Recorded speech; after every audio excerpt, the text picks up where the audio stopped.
A porta bateu na minha cara com tanta força que o vidro da janela ao lado tremeu. Era junho. Fazia frio. E eu estava descalça na calçada. Sai daqui! Você não mora mais aqui! A voz do meu filho atravessou a madeira da porta como uma lâmina. Aquela mesma voz que eu embalei quando tinha febre. Aquela mesma boca que eu alimentei com a comida que eu dividia do meu próprio prato porque não tinha para dois. Aquele mesmo menino que chorou no meu colo quando o pai foi embora e jurou que nunca ia me abandonar. Eu fiquei parada ali, tremendo. Não era só o frio de Curitiba que entrava pelos meus ossos. Era algo mais profundo, mais doloroso. Era a sensação de que tudo que eu construí, tudo que eu dei, tudo que eu sacrifiquei, tinha virado pó em questão de segundos. A casa era minha, comprada com meu suor. Com anos de faxina na casa dos outros, de lavar roupa até minhas mãos sangrarem, de fazer marmita de madrugada para vender na feira. Mas agora, com a esposa dele sussurrando veneno no ouvido dele há meses, com os papéis que ele me fez assinar quando eu estava tonta de remédio no hospital, aquela casa tinha virado propriedade do meu filho. E ele me jogou pra rua como se eu fosse nada.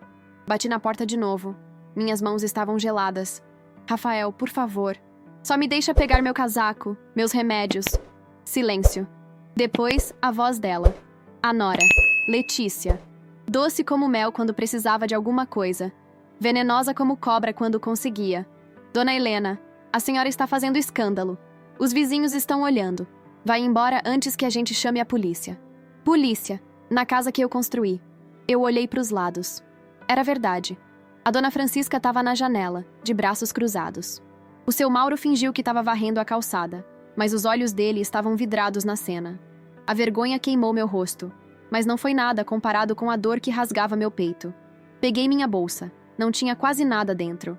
Tinha minha carteira com 30 reais, meu RG velho, uma foto do Rafael criança, e o terço que minha mãe me deu antes de morrer. Andei. Não sabia para onde. Só andei. As ruas estavam vazias. O vento cortava minha pele. Eu usava uma blusa fina, daquelas que você veste dentro de casa porque não espera ser expulsa da própria vida. Minhas pernas tremiam. Meu coração batia descompassado. Eu tinha 68 anos. Pressão alta, diabetes, e estava sozinha na rua, sem lugar para ir. Sentei num ponto de ônibus. Fiquei ali, olhando o vazio. As luzes da cidade piscavam ao longe, indiferentes. Carros passavam. Pessoas iam para suas casas. Ninguém via a mulher invisível sentada ali, morrendo por dentro. Comecei a chorar. Não aquele choro bonito de novela. Era um choro feio, desesperado. O tipo que sai quando você percebe que perdeu tudo. Que a pessoa que você amou mais do que sua própria vida te descartou como lixo. Uma lágrima caiu no chão de concreto. Depois outra. Depois uma enxurrada. E foi ali, sozinha, tremendo de frio e de dor, que eu me perguntei pela primeira vez: onde foi que eu errei? Meu nome é Helena Ferreira da Silva. Tenho 68 anos e morava em Curitiba. Nasci em Paranaguá, litoral do Paraná, numa casa de madeira que rangia com o vento. Minha mãe era lavadeira. Meu pai, pescador. A gente não tinha nada, mas tinha dignidade. Aprendi desde cedo que mulher pobre precisa ser forte. Precisa acordar antes do sol e dormir depois da lua. Precisa sorrir mesmo quando o estômago ronca.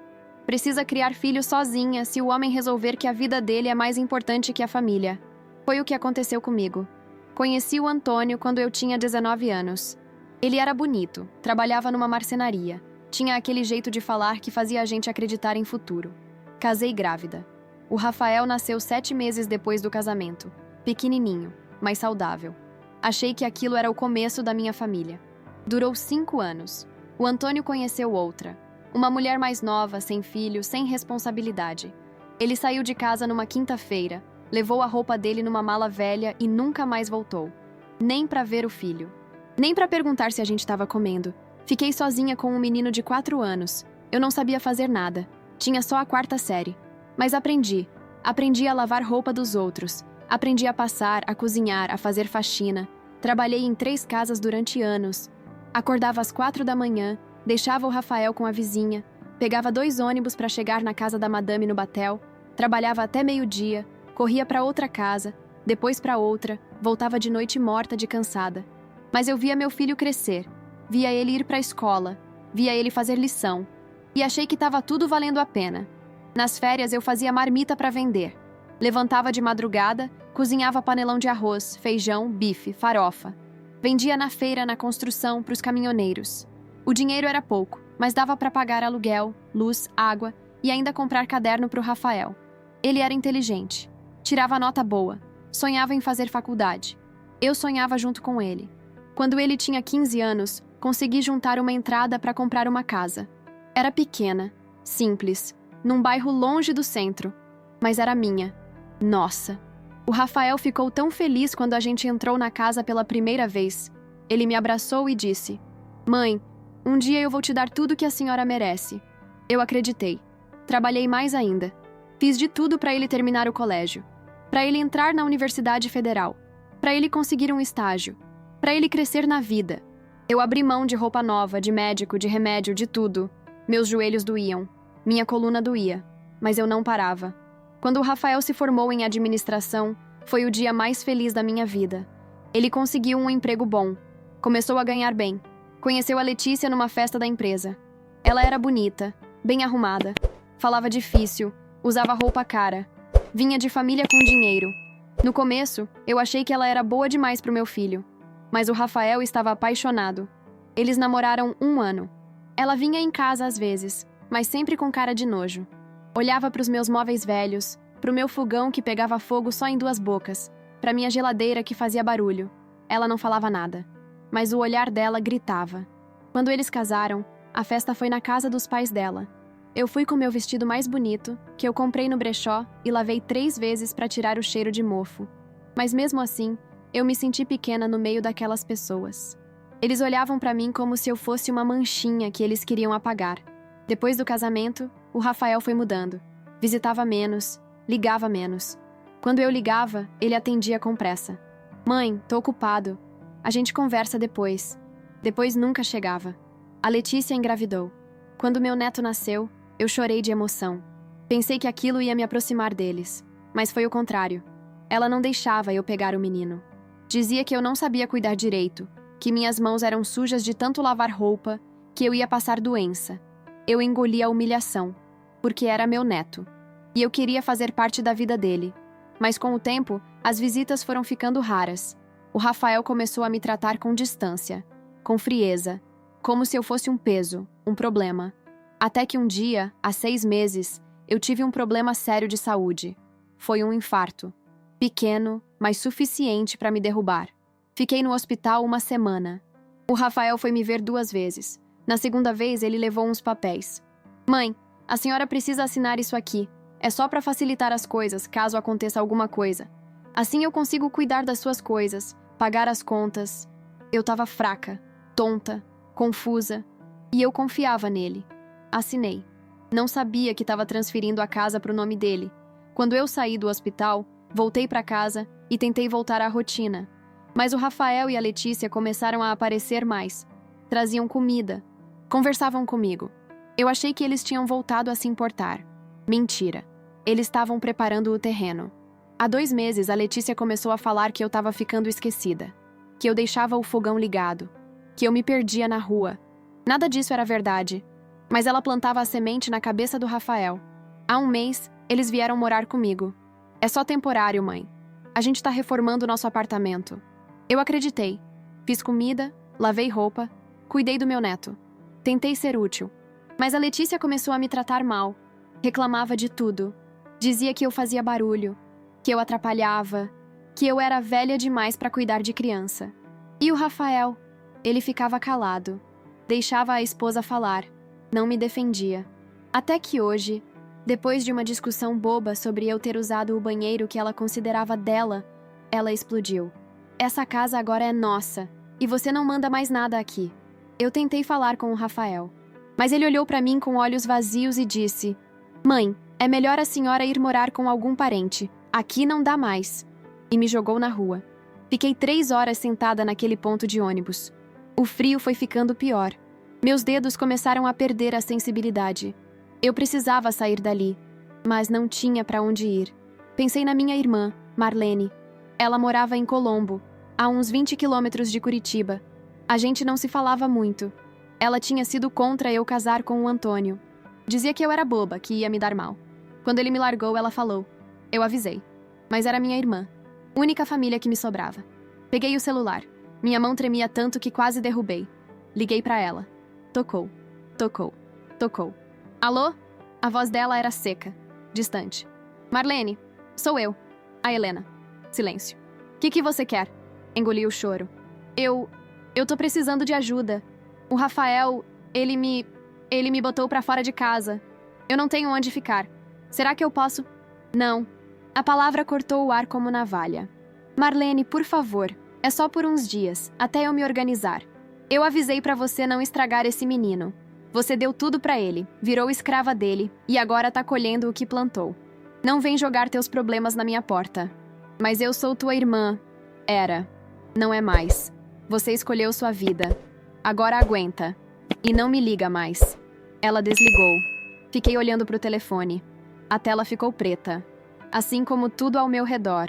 Minha irmã tinha me abandonado. Lembrei da minha amiga Dirce. A gente trabalhava junta há anos, limpando a casa de uma família no Água Verde. Ela era minha confidente, minha parceira. Dirce sabia de tudo sobre minha vida, sobre o Rafael, sobre os problemas. Liguei pra ela. Helena? Que surpresa! A voz dela era estranha, desconfortável. Dirce, eu tô num sufoco. O Rafael me expulsou de casa e eu... Ai, meu Deus! Que situação, né? Será que eu podia ficar uns dias na tua casa? Juro que é só até eu achar um lugar. Ai, Helena! Olha, eu adoraria te ajudar, de verdade. Mas sabe como é, né? Minha casa é pequena. Meu marido não gosta de visita. E eu tô com problema de saúde também. Não dá pra receber ninguém agora. Mentira. Eu sabia que era mentira. Ela tinha uma casa de 3 quartos. O marido dela viajava direto a trabalho. Mas ela não queria me ajudar.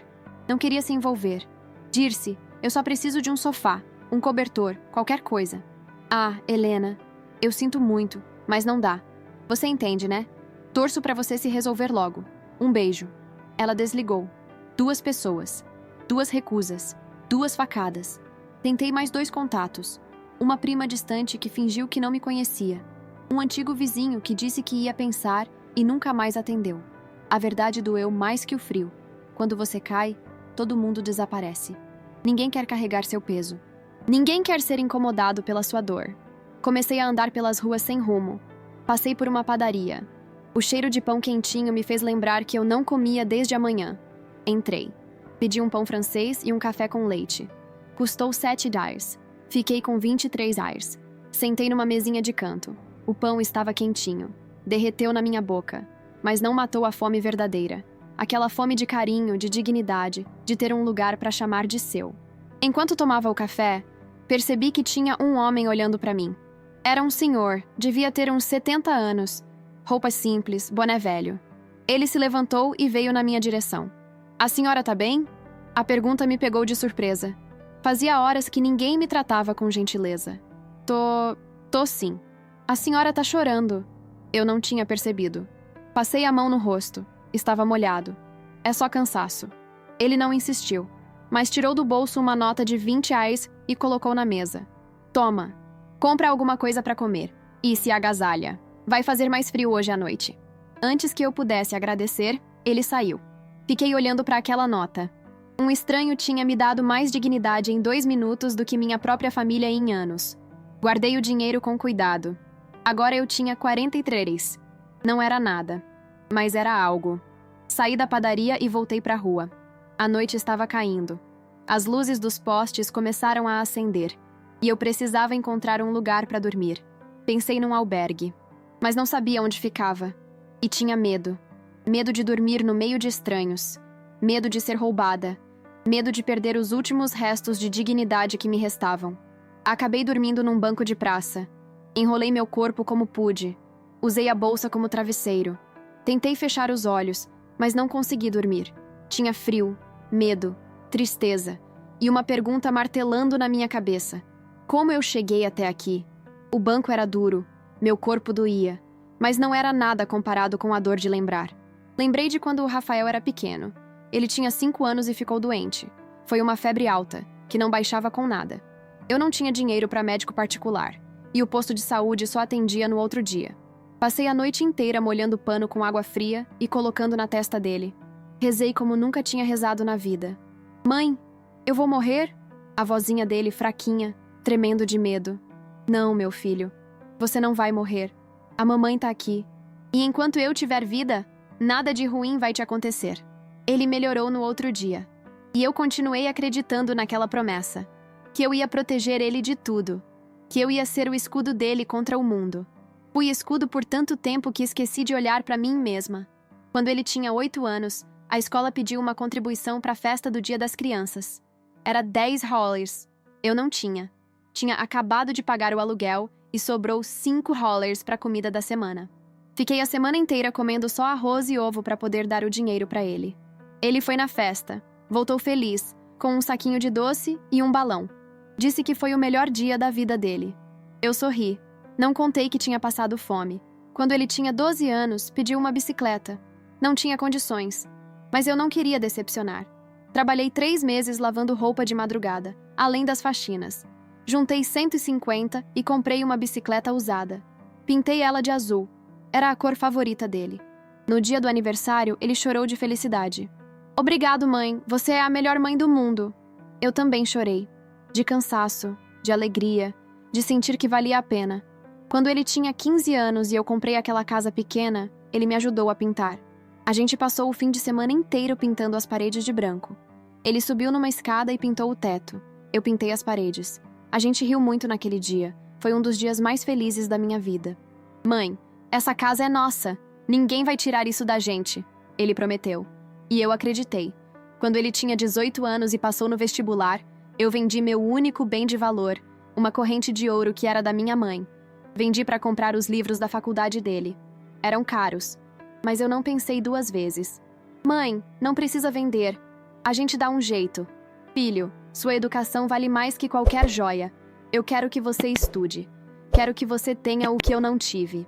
Ele me abraçou e prometeu que ia fazer valer a pena. Durante a faculdade, eu sustentei ele. Dei mesada. Paguei passagem. Comprei roupa. Paguei matrícula quando ele perdeu a bolsa. Fiz de tudo. Teve um semestre que eu fiquei sem comprar roupa para mim porque precisei pagar a formatura dele. Usei as mesmas 3 blusas por meses. Mas não me importei, porque era pro meu filho. Quando ele conseguiu o primeiro emprego, veio me buscar de carro. Mãe, senta aqui, vamos dar uma volta. Fomos até o passeio público. Era outono. As folhas caíam. Ele estacionou o carro e me olhou nos olhos. Mãe, eu prometo que agora a senhora vai descansar. Eu vou cuidar da senhora. Tudo que a senhora fez por mim, eu vou devolver. Eu acreditei. Como eu fui idiota. Porque quando ele conheceu a Letícia, tudo mudou. No começo, ela era toda gentil. Sorria. Chamava eu de Dona Helena. Fingia que se importava. Mas eu via nos olhos dela. Ela estava medindo, calculando, vendo quanto eu valia. E concluiu que eu não valia nada. Comecei a perceber as mudanças pequenas. O Rafael parou de me ligar todo dia. Parou de passar no fim de semana. Quando eu ligava, ele dizia: Mãe, a Letícia quer que a gente passe o domingo com a família dela. Sempre a família dela. Nunca comigo. No Natal, eles foram para casa dos pais dela. Me deixaram sozinha. Mãe, no Ano Novo a gente passa com a senhora. No Ano Novo, eles viajaram. Desculpa, mãe. A gente já tinha comprado as passagens. Passei o Réveillon sozinha, comendo macarrão instantâneo, vendo fogos pela janela. No meu aniversário de 65 anos, ele mandou uma mensagem. Parabéns, mãe. A gente passa aí outro dia. Outro dia nunca chegou. Quando meu neto nasceu, eu fui pro hospital. Levei um presente que eu tinha feito à mão. Um macacão de crochê que levei semanas para terminar. Meus dedos doíam de tanto tricotar. A Letícia olhou pro macacão e disse: Ah, que fofo! Mas a gente já tem tanta roupa cara que a família me deu. Não precisa se incomodar, não. Joguei o macacão fora quando cheguei em casa. Chorei a noite inteira. Depois do meu infarto, quando eu assinei aqueles papéis, foi o começo do fim. Eu não sabia que estava transferindo minha casa. Achei que era só uma procuração simples. Confiei, porque era meu filho. Depois que eles vieram morar comigo, a vida virou inferno. A Letícia mandava em tudo. Escolhia o que ia na geladeira. Reclamava quando eu pegava comida. Dizia que eu comia demais. Que eu gastava água demais. Que eu fazia barulho demais. Dona Helena, a senhora podia tomar banho mais rápido? A conta de água tá cara. Dona Helena, a senhora podia comer menos? A comida não tá sobrando. Dona Helena, a senhora podia ficar mais quieta? O bebê tá dormindo. Eu virei uma intrusa na minha própria casa. E o Rafael? Ele fingia que não via. Fingia que não ouvia. Virou as costas pra mim. Até que hoje, quando eu questionei o tratamento dela, ele explodiu e me jogou na rua. Deitada naquele banco frio, olhando as estrelas, eu percebi a verdade dolorosa. Eu dei tudo e não recebi nada de volta. Eu amei e fui descartada. Eu construí e fui destruída. Fechei os olhos e, finalmente, de exaustão, dormi. Acordei com alguém me sacudindo. Ei, senhora, acorda! Abri os olhos. Era um guarda municipal. O sol ainda não tinha nascido, mas já clareava. A senhora não pode dormir aqui. Sentei, desorientada. Meu corpo inteiro doía. Meu pescoço estava torcido. Minhas costas pareciam de vidro quebrado. Desculpa, eu só não tinha onde ir. Tem um albergue a 3 quadras daqui. Vai pra lá. Ele não foi grosso, mas também não foi gentil. Apenas indiferente. Mais uma pessoa que me via como problema. Me levantei com dificuldade. Minhas pernas estavam dormentes. Andei até o albergue que ele indicou. Era um prédio velho, com paredes descascadas e cheiro de mofo. Tinha uma fila na porta. Pessoas com sacolas, cobertores sujos, olhares vazios. Gente como eu, gente descartada. Entrei na fila, esperei 2 horas. Quando chegou minha vez, uma mulher atrás de um balcão me perguntou: "Tem documento?" Mostrei meu RG. "Tá, pode entrar. Tem vaga só no quarto coletivo. São 20 mulheres por quarto. Café da manhã às 6 horas. Tem que sair até às 8 horas. Volta só depois das 18 horas. Regras estão no mural." Ela me deu um número e apontou para o corredor. Entrei no quarto. Era um espaço apertado, com beliches enferrujados, colchões finos manchados, cheiro forte de suor e desinfetante. Algumas mulheres ainda dormiam. Outras estavam sentadas nas camas, olhando para o nada. Sentei na minha cama. Era um beliche de baixo, no canto. O colchão era duro, tinha um buraco no meio, mas era melhor que o banco da praça. Fiquei ali tentando processar tudo. 2 dias atrás eu tinha uma casa, tinha uma rotina, tinha uma vida. Agora eu era moradora de albergue. Uma mulher sentou ao meu lado. Devia ter uns 50 anos, cabelo grisalho, olhos fundos. Primeira vez? Eu acenei que sim. Vai acostumar, ou não. Depende de quanto tempo você fica. Eu não vou ficar muito tempo, só até resolver as coisas. Ela riu, mas era um riso triste. Todo mundo fala isso no começo. Fiquei no albergue aquele dia. Tomei café da manhã. Pão velho com margarina e café aguado. Saí às 8 porque tinha que sair. Andei pela cidade sem rumo. Entrei numa igreja. Acendi uma vela. Rezei. Deus, eu não tô pedindo muito. Só quero entender. Só quero saber por que tudo isso tá acontecendo. Eu sempre tentei ser boa. Sempre tentei fazer o certo. Por que o Senhor tá me castigando assim? Deus não respondeu. Saí da igreja e caminhei até um banco. Tentei sacar meu dinheiro. Coloquei o cartão. Digitei a senha. Cartão bloqueado. Tentei de novo. Cartão bloqueado. Procure sua agência. Meu coração disparou. Entrei no banco. Peguei uma senha. Esperei 1 hora. Quando chegou minha vez, expliquei a situação pro atendente. Deixa eu verificar aqui. Senhora, sua conta foi encerrada. Como assim encerrada? Por quem? Pelo procurador da conta. Aqui tá registrado que o senhor Rafael Ferreira encerrou a conta e transferiu o saldo remanescente para a conta dele. O mundo girou. Mas esse dinheiro era meu. Era minha aposentadoria. A senhora assinou uma procuração dando plenos poderes para ele.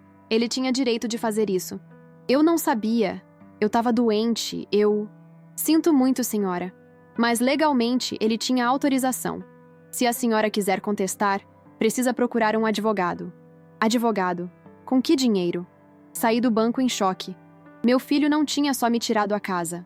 Ele tinha me tirado o dinheiro. Tinha me tirado tudo. Fiquei ali, parada na calçada, enquanto as pessoas passavam. Enquanto o mundo continuava girando. Enquanto minha vida desmoronava. Voltei pro albergue à noite. Não comi nada o dia inteiro. Não tinha fome, só vazio. Me deitei na cama, fechei os olhos. E pela primeira vez na vida, desejei não acordar. Foi quando meu peito começou a doer.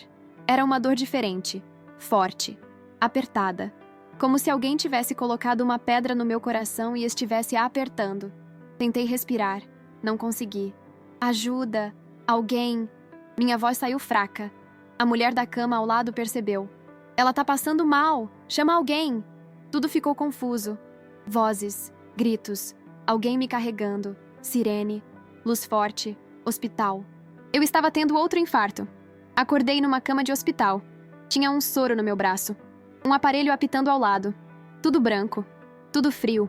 Uma enfermeira entrou. A senhora acordou. Como tá se sentindo? Onde eu tô? Hospital São Vicente. A senhora teve um infarto, mas tá estável agora. Deu sorte. Se tivesse demorado mais, não tava aqui. Sorte. Que palavra estranha. Tem alguém que a gente pode ligar? Família? Pensei no Rafael. E pela primeira vez, não quis que ele soubesse. Não tem ninguém. A enfermeira fez uma cara de pena, mas não insistiu. Fiquei internada 3 dias. Sozinha. Nenhuma visita. Nenhuma ligação. Nenhuma flor. Foi nesses 3 dias que algo mudou dentro de mim. Eu passei décadas sendo mãe, sendo prestativa, sendo boazinha, sendo aquela que dá, que ajuda, que se sacrifica. E no final, eu tava ali, sozinha, num hospital, quase morta. Por quê? Porque eu tinha acreditado que amor é dar tudo, que amor é se anular, que amor é aceitar migalhas e agradecer. Mas isso não era amor. Era abuso disfarçado de carinho. Lembrei de todas as vezes que o Rafael me desprezou e eu perdoei. De todas as vezes que a Letícia me humilhou e eu fiquei quieta. De todas as vezes que eu engoli o choro porque não queria incomodar. E pensei, por que eu fiz isso? Por que eu deixei? A resposta era simples. Porque eu achava que não merecia mais. Achava que uma mulher velha, pobre, sem estudo, devia agradecer qualquer farelo de atenção. Mas eu estava errada. Eu merecia respeito. Eu merecia dignidade. Eu merecia ter minha casa de volta, meu dinheiro de volta, minha vida de volta. E pela primeira vez em muitos anos eu senti raiva. Não aquela raiva explosiva, gritada, chorosa. Era uma raiva fria, determinada, lúcida. Eu não ia morrer assim. Não ia deixar meu filho ficar com tudo que eu construí enquanto eu morria num albergue. Ia lutar. No 3º dia, uma assistente social veio conversar comigo. Dona Helena, eu soube da sua situação. A senhora tá morando em albergue, foi isso? É. E a senhora tem família? Hesitei. Mas decidi contar. Contei tudo. Sobre o Rafael. Sobre a casa. Sobre os papéis que eu assinei. Sobre o dinheiro. Ela ouviu em silêncio. Anotou algumas coisas. A senhora foi vítima de violência patrimonial. E provavelmente de coação. Isso é crime. Mas ele é meu filho. Não importa. Filho não tem direito de roubar da mãe. A senhora pode processar ele. Pode anular essa transferência. Mas eu não tenho dinheiro para advogado. Tem a Defensoria Pública. É de graça. Eu posso te ajudar a entrar em contato. Pela primeira vez em dias, senti uma fagulha de esperança. Mas, e se não der certo? E se eu não conseguir provar? A senhora vai conseguir, porque a verdade está do seu lado. E porque a senhora é mais forte do que imagina. Ela saiu. E eu fiquei ali, pensando. Forte. Será que eu era forte? Eu sempre achei que ser forte era aguentar. Era sofrer calada. Era aceitar. Mas percebi que estava errada. Ser forte é dizer não. É colocar limites. É exigir o que é seu. E era isso que eu ia fazer. Quando recebi alta do hospital, não voltei pro albergue. Voltei para minha casa. Toquei a campainha. O Rafael abriu a porta. E quando me viu, ficou branco. Mãe, o que a senhora tá fazendo aqui? Olhei nos olhos dele, e pela primeira vez vi o que ele realmente era. Um homem fraco, manipulado, covarde. Eu vim buscar o que é meu. A expressão do Rafael mudou de surpresa para irritação. Mãe, eu já falei. A senhora não mora mais aqui. Essa casa é minha, e você sabe disso. Ele riu, mas era um riso nervoso. A casa tá no meu nome. A senhora assinou os papéis. É minha agora. Você me enganou. Eu tava doente. Vulnerável. Você usou isso para me roubar. Letícia apareceu atrás dele. Dona Helena, a senhora não vai começar com esse drama de novo, né? A gente tá tentando viver em paz. Paz. Vocês me roubaram. Me jogaram na rua. Quase me mataram. Ninguém te matou. A senhora é dramática. Eu tive outro infarto. Fiquei 3 dias no hospital, sozinha. E vocês nem sabiam, porque vocês não se importam. O rosto do Rafael mudou por um segundo. Algo parecido com culpa passou pelos olhos dele, mas durou pouco. Olha, mãe, Eu sinto muito, mas a casa é minha agora, e a senhora precisa aceitar isso. Não vou aceitar, porque eu descobri algo. Eles ficaram tensos. Descobriu o quê? Perguntou Letícia, cruzando os braços. Descobri que o que vocês fizeram é crime. Chama-se violência patrimonial e coação. E eu vou processar vocês. Rafael deu risada, mas era uma risada falsa. Processar? Com que dinheiro? Defensoria Pública. De graça. E eles já me orientaram. Eu tenho direito de anular essa transferência. Tenho testemunhas que vão confirmar que eu estava dopada quando assinei os papéis. Tenho os laudos do hospital. Tenho tudo. A Letícia ficou pálida. Você tá blefando. Não tô. E tem mais. Eu fui atrás dos meus direitos. Conversei com uma assistente social, com um advogado da defensoria, e eles me contaram uma coisa interessante.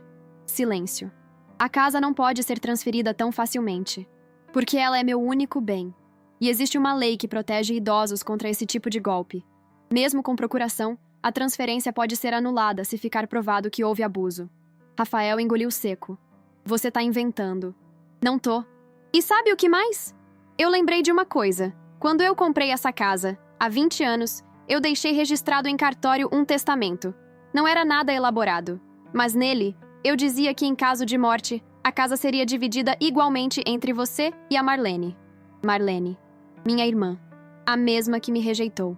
A Marlene também tem direito sobre essa casa. E se ela souber que você tentou me passar para trás, ela vai vir atrás da parte dela. E você vai perder metade do que roubou de mim. Isso era uma mentira. Não existia testamento. Mas eles não sabiam. E a dúvida é uma arma poderosa. Rafael olhou para Letícia. Ela olhou para ele. Estavam em pânico. Vocês acham que eu sou burra? Que eu sou só uma velha inútil? Eu criei você sozinha. Eu trabalhei a vida toda. Eu construí isso aqui do zero. Vocês acham que eu ia deixar vocês me destruírem sem fazer nada? Minha voz estava firme. Meu corpo estava firme. Pela primeira vez em muito tempo, eu me senti poderosa. Então é assim, Rafael. Ou você devolve o que é meu, ou eu processo. E quando eu processar, todo mundo vai saber. Seus amigos, seus colegas de trabalho, sua família. Todo mundo vai saber que você roubou a própria mãe doente. Rafael ficou vermelho. Você não ia fazer isso comigo. Você me jogou na rua no frio. Você me deixou morrer num albergue. Você roubou meu dinheiro. Por que eu não ia fazer? Ele não tinha resposta. Letícia tentou reagir. Isso é chantagem. Não, querida. Chantagem é o que vocês fizeram comigo. Isso aqui é justiça. Dei as costas e saí. Meu coração batia forte. Minhas mãos tremiam. Mas não era de medo.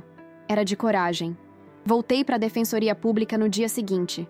Agendei uma consulta com o advogado. Contei tudo. Mostrei os documentos que eu tinha. O termo de alta do hospital com a data que eu assinei os papéis. O registro da procuração. A prova de que o dinheiro da minha conta foi transferido sem meu consentimento consciente. O advogado ouviu tudo e disse: a senhora tem um caso forte. A gente pode entrar com uma ação de nulidade da doação por vício de consentimento. E também com uma ação de dano moral. E pedir uma liminar para que a senhora possa voltar para casa enquanto o processo corre. Quanto tempo demora? Pode demorar meses. Mas com a liminar, a senhora pode voltar em semanas. Semanas. Eu conseguia aguentar semanas. Então vamos começar. Assinamos os papéis. Protocolamos a ação. E eu saí dali com a certeza de que não ia desistir. Enquanto o processo corria, voltei para o albergue. Mas era diferente agora. Eu não estava ali como uma vítima derrotada. Eu estava ali temporariamente. De passagem. Usei o tempo para me organizar. Fui atrás de documentos antigos. Recibos. Notas fiscais. Tudo que provasse que eu tinha comprado a casa, que eu tinha pago as reformas, que eu tinha sustentado o Rafael. Fui na casa de antigas patroas. Pedi cartas de referência. Elas testemunharam que eu era trabalhadora, honesta, responsável, que eu tinha sacrificado tudo pelo filho. Conversei com vizinhos antigos. Alguns se lembravam de mim. Alguns se ofereceram para testemunhar sobre a minha relação com o Rafael, sobre como ele mudou depois que casou. Fui atrás de laudos médicos. Peguei o relatório do meu primeiro infarto, o relatório do segundo. Provei que eu estava em estado vulnerável quando assinei os papéis. Fui meticulosa, organizada, implacável. E enquanto fazia isso, o Rafael começou a entrar em desespero. Ele me ligou, várias vezes. Mãe, a gente precisa conversar. Desliguei. Ele mandou mensagens. Mãe, eu tô arrependido. A gente pode resolver isso. Bloqueei. Ele tentou ir no albergue, mas eu não deixei ele entrar, porque eu tinha aprendido algo importante. Quando você dá espaço para quem te machucou, ele te machuca de novo. 2 semanas depois, o advogado me ligou. Dona Helena, conseguimos a liminar. A senhora pode voltar para casa. Ele é obrigado a deixar a senhora entrar. E não pode te impedir de morar lá enquanto o processo não termina. Eu chorei, mas era lágrima de alívio. Voltei para casa com um oficial de justiça. Toquei a campainha. O Rafael abriu a porta. Quando viu o oficial, ficou pálido. Rafael Ferreira da Silva, tenho uma ordem judicial aqui. A senhora Helena Ferreira da Silva tem direito de retornar ao imóvel. O senhor não pode impedi-la. Ele tentou argumentar. Mas a casa é minha. Eu tenho os papéis. Os papéis estão sendo contestados na justiça. Até a decisão final, a senhora tem direito de morar aqui. O oficial entregou uma cópia da decisão e me deixou entrar. Entrei na minha casa. Depois de semanas dormindo em banco de praça e albergue, eu estava de volta. Mas a casa estava diferente. Eles tinham mudado tudo. Pintado, trocado móveis, jogado fora minhas coisas. Não importava. Eu estava ali. E ia ficar. Letícia saiu do quarto, furiosa. Isso é um absurdo. Eu não vou morar na mesma casa que ela. Então sai você. Respondi calmamente. Ela ficou sem reação. O Rafael tentou apaziguar. Mãe, olha, a gente pode dividir a casa. A senhora fica num quarto, a gente fica no outro. Até resolver isso. Não, vocês vão sair. Mas a gente não tem pra onde ir. Eu também não tinha. E vocês não se importaram. A ironia era perfeita. Nos dias seguintes, a tensão era insuportável. Eles ficavam no quarto. Eu ficava na sala. A gente mal se falava. Mas eu não cedia. Comecei a reorganizar a casa. Coloquei minhas coisas de volta. Reocupei meu espaço. Reassumi o controle. Um dia, a Letícia tentou me intimidar. A senhora sabe que vai perder esse processo, né? A casa tá no nome dele. Você não tem chance. Sorri. Talvez. Mas até lá, eu vou morar aqui. Na casa que eu construí. E vocês vão ter que me aturar. Ela saiu, batendo a porta. O Rafael tentou uma abordagem diferente. Tentou apelar para a emoção. Mãe, por favor. Eu errei. Eu sei que errei. Mas a gente pode voltar a ser uma família. A gente pode conversar, resolver isso. Olhei para ele. E vi o menino que eu criei. O menino que eu amei. O menino que jurou me proteger. Mas ele não existia mais. Rafael, você não errou. Você escolheu. Escolheu me trair. Escolheu me humilhar. Escolheu me jogar fora. Agora aguenta as consequências. Ele abaixou a cabeça. E eu saí, porque não tinha mais nada a dizer. O processo avançou. Testemunhas foram ouvidas. Documentos foram analisados. E a verdade começou a aparecer. O juiz chamou uma audiência. Era o dia do confronto final. Entrei no fórum com meu advogado. Estava nervosa, mas determinada. O Rafael e a Letícia chegaram com o advogado deles. Um homem de terno caro, ar arrogante. A audiência começou. O advogado do Rafael tentou argumentar que a doação foi legal, que eu tinha dado a casa para o meu filho de livre e espontânea vontade. Meu advogado rebateu. Mostrou os laudos médicos. Provou que eu tinha acabado de ter um infarto quando assinei. Mostrou que eu estava sob medicação forte, que eu não tinha clareza mental. Mostrou também os recibos de despesas que provavam que eu tinha comprado a casa, que eu tinha pago tudo, que o Rafael nunca tinha contribuído. E chamou as testemunhas. A primeira foi a dona Francisca, minha vizinha. Eu vi quando eles jogaram ela na rua. Foi num dia frio. Ela estava descalça, sem casaco. Ele gritou com ela. Foi horrível. A Helena sempre foi boa. Trabalhadora. Não merecia aquilo. A segunda foi uma antiga patroa minha. A Helena trabalhou para mim 15 anos. Era a pessoa mais honesta e dedicada que eu conheci. Ela vivia pro filho. Abria mão de tudo por ele. E quando ela ficou doente, ele sumiu. Nunca mais apareceu para ver como ela estava. A terceira foi a assistente social do hospital. Quando a dona Helena deu entrada com o segundo infarto, ela estava em situação de rua. Ela me contou que o filho tinha se apropriado dos bens dela. E ela estava apavorada, sem saber o que fazer. Foi um caso claro de violência patrimonial contra idoso. O juiz ouviu tudo em silêncio. Depois, chamou o Rafael para depor. Senhor Rafael, o senhor pode explicar por que colocou sua mãe, uma idosa de 68 anos, em situação de rua? O Rafael gaguejou. Eu não coloquei ela na rua. Foi um mal-entendido. A gente tinha discutido e... Mas o senhor não permitiu que ela voltasse para casa? Sendo que a casa originalmente era dela? É que... A casa já estava no meu nome. Eu achei que... O senhor aproveitou que sua mãe estava em estado vulnerável, em pós-operatório de infarto, para fazê-la assinar uma doação? Sim ou não? Silêncio. Sim ou não, senhor Rafael? Eu não sabia que ela estava tão ruim. Mentira. E o juiz percebeu. Senhor Rafael, seu comportamento configura não só abuso patrimonial, mas abandono de idoso, que também é crime. O senhor tem noção da gravidade disso? O rosto do Rafael ficou branco.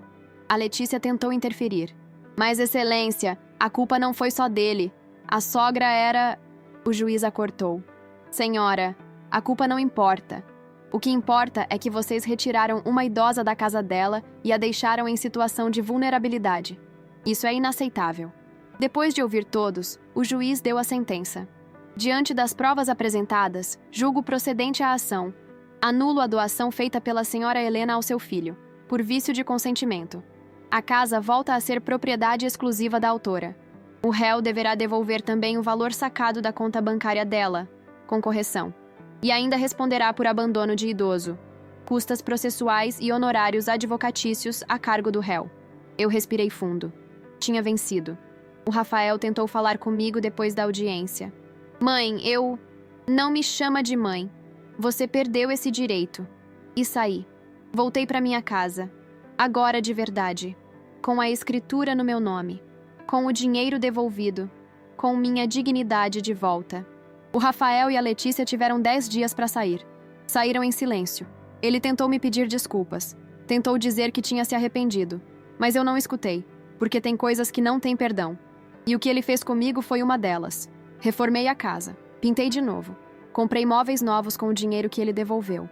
Transformei aquele espaço num lugar meu. Um dia, meses depois, recebi uma ligação. Era o Rafael, chorando. Mãe, eu tô no hospital. Eu tive um acidente. E eu tô com medo. Por favor, não me abandona. Senti um aperto no peito. Porque por mais que ele tivesse me machucado, ele ainda era meu filho. E mãe não esquece. Fui no hospital. Ele estava numa cama, com o rosto machucado, o braço engessado. Chorou quando me viu. Desculpa, mãe. Desculpa por tudo. Eu fui um monstro. Eu não mereço seu perdão. Mas eu tô pedindo mesmo assim. Sentei do lado dele e segurei a mão dele. Rafael, eu passei meses pensando no que você fez comigo. E sabe o que eu percebi? Que eu te criei errado. Eu te dei tudo e não te ensinei valor. Te protegi de tudo e não te ensinei responsabilidade. Te amei demais e esqueci de me amar. Ele chorou mais. Eu te perdoo.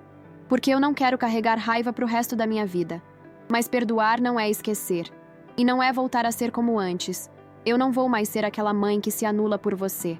Eu não vou mais sacrificar tudo por alguém que não me valoriza. Eu te valorizo agora, mãe. Eu juro. Eu aprendi. Talvez você tenha aprendido. Ou talvez você só tá com medo de ficar sozinho. Não importa. Porque de agora em diante, eu vou viver pra mim. Vou viajar. Vou cuidar das minhas amigas. Vou fazer as coisas que eu nunca fiz porque estava ocupada sendo mãe. Ele segurou minha mão com força. E eu? Eu vou perder você? Você me perdeu quando me jogou na rua. Mas você pode me reconquistar. Com atitudes, com respeito, com tempo. Vai depender de você. Saí do hospital. O sol estava se pondo. O céu estava laranja, bonito, cheio de possibilidades. Peguei o ônibus e voltei para casa.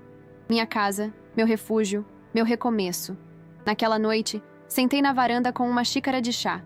Olhei para as estrelas e pensei em tudo que tinha passado.